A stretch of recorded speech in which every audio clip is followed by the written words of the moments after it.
আসসালামু আলাইকুম প্রিয় ভিউয়ার্স, সবাই কেমন আছেন? আজ আমরা ইংরেজি গ্রামার থেকে এমন একটি গ্রামারের রুলস নিয়ে আলোচনা করব যে রুলস থেকে বারবার আপনাদেরকে চাকরির পরীক্ষায় প্রশ্ন দিয়ে থাকে। যেমন আমরা এখানে একটু খেয়াল করি যে I am looking forward to dash you, যে এখানে 4টা অপশান আছে: মিট, মিটিং, মিট, মিটস। এই প্রশ্নটা আপনাদের 18তম 11তম নিবন্ধনে প্লাস বিসিএস, পিএসসি এবং ব্যাংক জবে এসেছে। তো এই প্রশ্নটি দেখা মাত্রই আপনারা কিন্তু উত্তর দিতে পারবেন। কিভাবে? এখানে কয়েকটি বিষয় উল্লেখ আছে: would you mind, do not mind, be ভার্বের সঙ্গে use to, with a view to, look forward to. এখানে লুকিং ফরওয়ার্ড টু হতে পারে, লুক ফরওয়ার্ড টু হতে পারে, can not help, could not help. এই যে বিষয়গুলো যদি কোনো সেন্টেন্সের ভিতরে থাকে তাহলে পরবর্তীতে ভার্বের সাথে আইএনজি যোগ হবে। ভার্বের সাথে কি যোগ হবে? আইএনজি যোগ হবে। যেমন I am looking forward to dash you, তাহলে এখানে লুকিং ফরওয়ার্ড আমরা পেয়েছি, লুকিং ফরওয়ার্ড টু আমরা পেয়েছি, তাহলে পরবর্তী এখানে একটি ভার্ব হবে, ভার্বের সঙ্গে আইএনজি যোগ হবে। তাহলে মিট এটা একটা ভার্ব, কিন্তু ভার্বের সঙ্গে আইএনজি যোগ নাই, তার মানে এই অপশানটা হবে না, এটা কাটা। সি নাম্বারে মিট আছে কিন্তু মিটের সঙ্গে আইএনজি যোগ নাই, তার মানে এটাও হবে না। এখানে মিটস আছে, আইএনজি যোগ নাই, তার মানে এই অপশানটাও হবে না। কিন্তু বি নম্বরে যে অপশানটি আছে এখানে মিটিং আছে, মিটের সঙ্গে আইএনজি যোগ আছে, তার মানে যখনই আইএনজি দেখব তখন আমরা ভাববো লুকিং ফরওয়ার্ড টু আছে এবং ভার্বের সাথে আইএনজি যোগ আছে, তার মানে এই অপশানটি সঠিক। ঠিক এর পরবর্তী প্রশ্নটি আপনি দেখলেই উত্তর দিতে পারবেন। এটা আমি আপনাদের সুবিধার্থের জন্য এখানে দাগিয়ে রাখছি, মার্ক করে রাখছি, যে he came to Dhaka with a view to, with a view to. তাহলে এই যে উইথ এ ভিউ টু, দেখেন আমাদের এখানে কিন্তু আছে উইথ এ ভিউ টু, তার মানে উইথ এ ভিউ টু যখনই পাবেন তখন ভার্বের সঙ্গে আইএনজি যোগ হবে।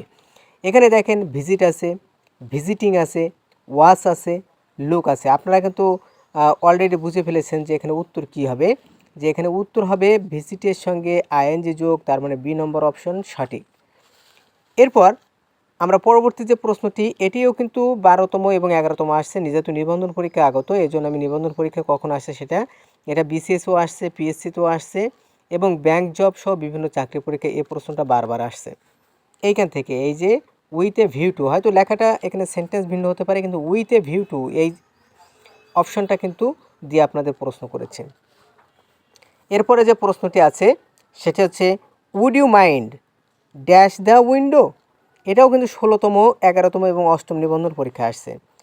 Would you mind dash the window, তাহলে এখানে কি হবে?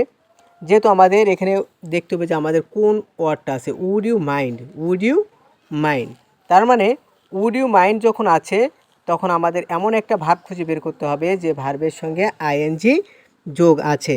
দেখেন ওপেনের সঙ্গে আইএনজি যোগ নাই, টু ওপেন এখানেও আইএনজি যোগ নাই, এখানে টু ওপেনিং এখানে আইএনজি যোগ আছে, এখানে ওপেনিং আইএনজি যোগ আছে, তার মানে এখানে হয় এইটা হবে না হয় এইটা হবে।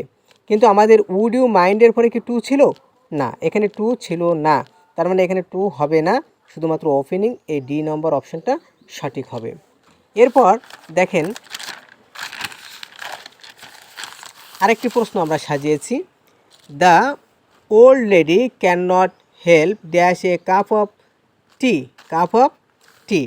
The old lady can not help a cup of tea. এখানে can not help, can not help কিন্তু আমরা পেয়েছি, তাহলে ক্যান নট হেল্প যখন আমরা পেয়েছি একটু খেয়াল করতে হবে যে এখানে ক্যান নট হেল্প আছে আমাদের, তাহলে এখানে ক্যান নট হেল্পের পরে তাহলে ভার্বের সঙ্গে আইএনজি যোগ হবে। তাহলে এখানে টু ড্রিঙ্ক আইএনজি যোগ নাই, টু টেক আইএনজি যোগ নাই, টু টেক আইএনজি যোগ নাই, হ্যাভিং, তাহলে এখানে আইএনজি যোগ আছে, তার মানে এখানে অপশন সঠিক হবে ডি নাম্বার। এটা কিন্তু 18তম, 16তম, 13তম, 10ম, 9ম নিবন্ধন পরীক্ষায় পড়ছে। এরপরে আরও আরেকটি আছে, I am used dash in crowded place. এখানে ইউজড আছে, তাহলে আমরা এখানে কিন্তু দেখেছি যে এখানে এই যে সাহায্যকারী ভার্বের সঙ্গে ইউজ, তারপরে একটি টু থাকবে, তাহলে এখানে আমরা কিন্তু সাহায্যকারী ভার্ব আমরা পেয়েছি, তারপরে ইউজড আছে, একটা টু হবে এবং ভার্বের সাথে আইএনজি যোগ হবে, তাহলে টু টু টু, এটা টু নাই, তাহলে এটা হবে না। এই তিনটার ভিতরে একটা যেটা আইএনজি যোগ আছে আমাদের সেই অপশনটি সঠিক হবে, অর্থাৎ এই অপশনটি সঠিক, বি নম্বর অপশনটি সঠিক হবে।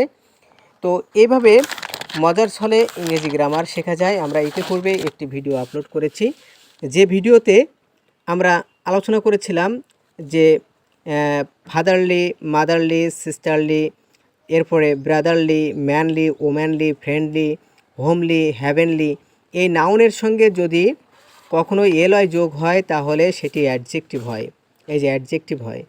আর যদি নাউনের সঙ্গে না হয়ে যদি অ্যাডভার্বে, অ্যাডজেক্টিভের সঙ্গে যদি এলয় যোগ হয় তখন সেটা অ্যাডভার্ব হয়। এখানে এই ফাদারলি, মাদারলি, ফ্রেন্ডলি, সিস্টারলি এইটা দিয়েও কিন্তু আপনাদের বিভিন্ন চাকরি পরীক্ষায় বারবার প্রশ্ন করা হয়েছে।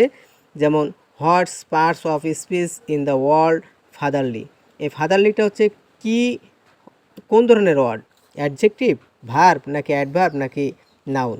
দেখেন ফাদার হচ্ছে একটা নাউন, তাহলে নাউনের সঙ্গে এলয় যোগ, তার মানে এটা হয়ে গেছে এখন অ্যাডজেক্টিভ। অনেকে এখানে এলয় যোগ থাকলে অ্যাডভার্ব মনে করে, অনেকে এখানে অ্যাডভার্বকে চুজ করে নেয়, কিন্তু সঠিক উত্তর হচ্ছে নাউনের সঙ্গে যদি এলয় যোগ হয় তাহলে সেটি অ্যাডজেক্টিভ হয়, আর অ্যাডজেক্টিভের সঙ্গে যদি এলয় যোগ হয় তখন সেটা অ্যাডভার্ব হয়। তো আপনারা ভালো থাকবেন, সুস্থ থাকবেন, এই আশা ব্যক্ত করে এখানে শেষ করছি। তবে সর্বশেষ একটি কথা বলি, এমন সব ভিডিও পেতে, এমন সব তথ্য পেতে আপনারা চ্যানেলটি সাবস্ক্রাইব করে রাখবেন, তাহলে আপনারাও উপকৃত হবেন ইনশাআল্লাহ। ভালো থাকুন, আল্লাহ হাফেজ।